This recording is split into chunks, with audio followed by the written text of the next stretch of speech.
I don't think you get high performance without really exceptional leadership. And I think the limiting factor for a lot of organizations is they're accepting mediocre management. At Management Futures, we're about giving people the confidence that they can be exceptional. We're about challenging them to want to be exceptional. And we're about helping them fulfill that potential. Behind every example of sustained high performance is a very special type of leadership.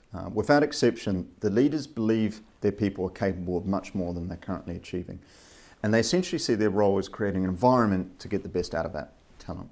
For over 20 years now, we've been researching and in many cases working with some of the best organizations and some of the best, highest performing teams in the world. Underpinning all our research is a very simple question. What is it that high performing organizations do differently and do better than anyone else? We notice there are a number of common themes that come through. Everyone is very clear on and very passionate about the purpose of the organization. That's partly because they're very good at telling a narrative around that purpose, grounding it in measures that they evaluate their progress against, but it's also because they're committed to looking after people, making them feel valued.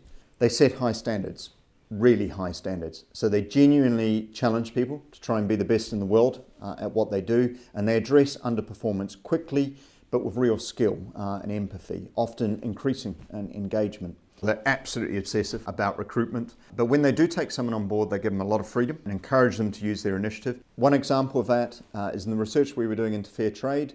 We spoke with a woman, 23, from their HR department, who within 6 months of being with the organisation was setting up a project to take olive oil out of Palestine through Israel.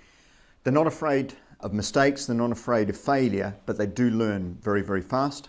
And they put a huge effort into uniting people as one team, building collaboration across traditional boundaries within the organisation. One of the insights we took out of Pixar, which we absolutely loved, is their use of the brains trust. So every time that they're developing a film, that director of that film will bring, at regular intervals, will bring it into a room with all of their colleagues, co-directors, and they'll literally pull it apart. And they own what comes out of that feedback, but they've basically built a culture of constructive dialogue and criticism with absolutely no hesitation across boundaries. The whole field of performance psychology has learnt an awful lot over the last 2 decades about how to create and sustain high performance. And those insights have helped transform a number of sectors like elite sport and organizations like Google and Toyota.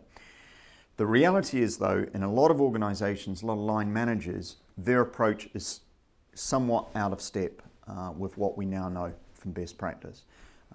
In our experience, it's not because they're not trying to get the best out of their talent.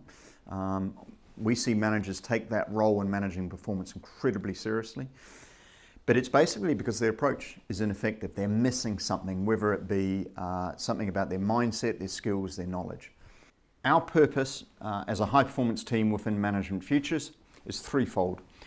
Firstly, it is to continue studying high performance, to draw the most relevant insights out from the best examples around the world of where people are working together and achieving something special.